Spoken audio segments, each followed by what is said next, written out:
And here is the scene outside the Odeon in Leicester Square as the royal party arrives.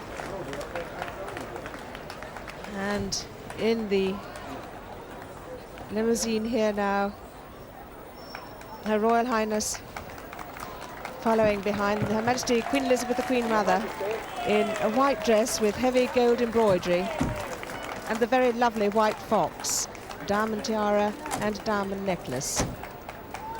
Princess Alexandra, she's wearing green velvet, lovely coat over her azalea red dress in chiffon.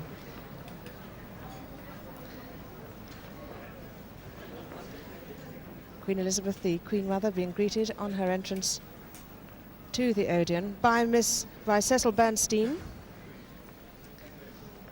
who is president of the Cinema and Television Benevolent Fund.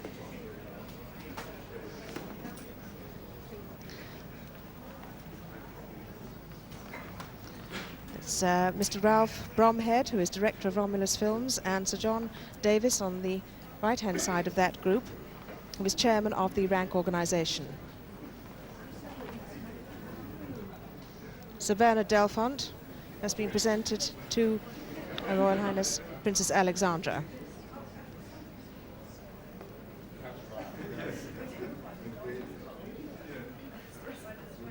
Obviously a lot to talk about.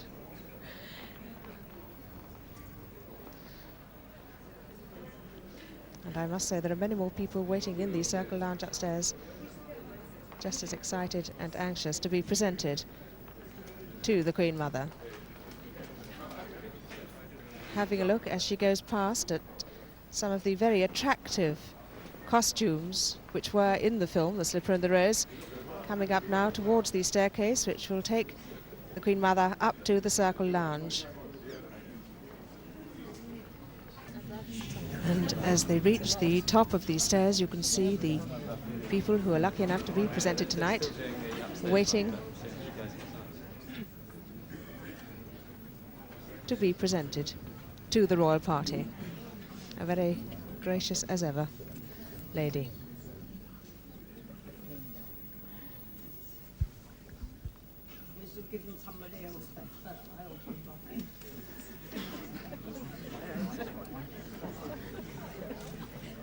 And that is Mr. Stuart Lyons, the producer of the film. 2 years and 23 days he's been working on this film. A marathon effort, but a very, very happy one, he says.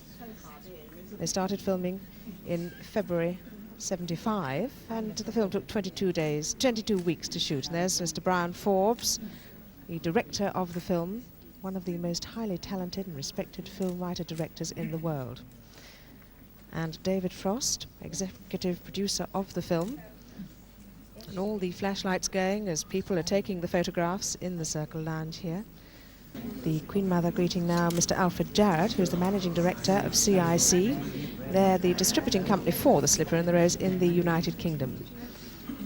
He's also a member of the council of the CTBF and of the Relief Committee, which considers all applications for assistance. Mr. Monty Berman, MBE, Managing Director of Bermans and Nathans, the film, theatrical and television costumiers, who provided the costumes for this splendid film. Mr. Berman, the past Chief Barker of the Variety Club.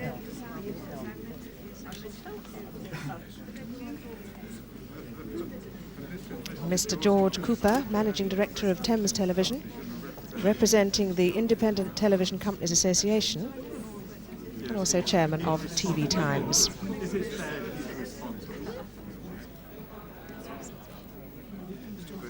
The very well-known figure of Sir Bernard Mars, who was knighted in 1969, and whose name is synonymous with that of the Mermaid Theatre.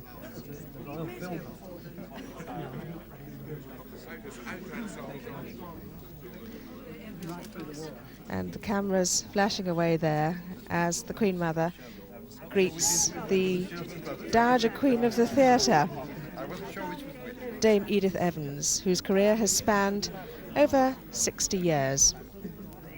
And critics on both sides of the Atlantic have described her as one of the greatest English actresses of this century, which is without doubt true.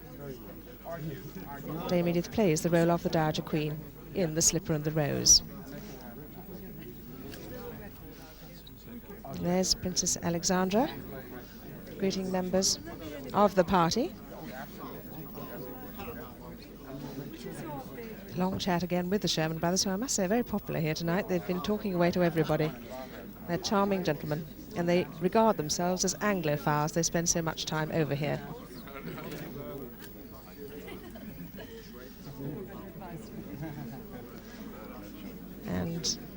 And we've just been seeing Ronnie Barker, and now the Queen Mother is talking to Candy Clark, a very promising young American actress who you heard talking to Chris earlier on, who made her film debut with John Huston in Fat City, and who was nominated for an Oscar for her role in American Graffiti. And now David Hemmings,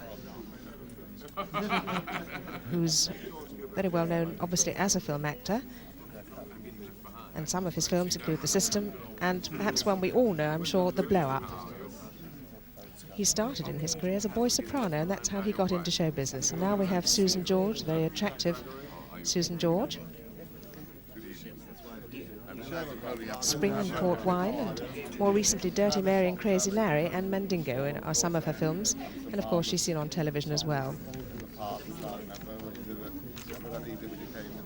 And Nanette Newman in another dress tonight. Julie Harris has been jolly busy because she has done Gemma Craven's dress. She's also done Nanette's, and Nanette you may have seen in the film of the week last Sunday, The Raging Moon, a very moving film when she was a polio victim.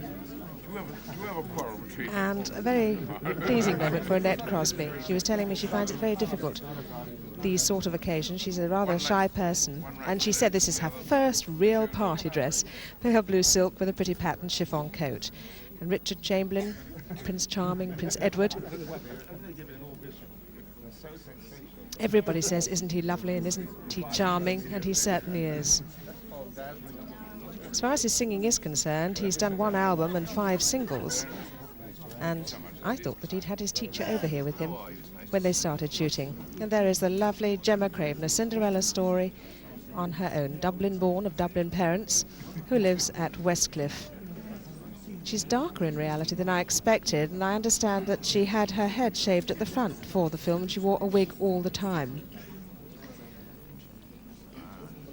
She trained only in dancing, and she picked up the singing and the drama, just like that. And now a lovely moment for Emma Forbes, 10 years old, who had the misfortune to fall off a pony, and she had a black eye patch standing by just in case she had a big black eye underneath there, but luckily her mother says she's been able to avoid wearing that tonight.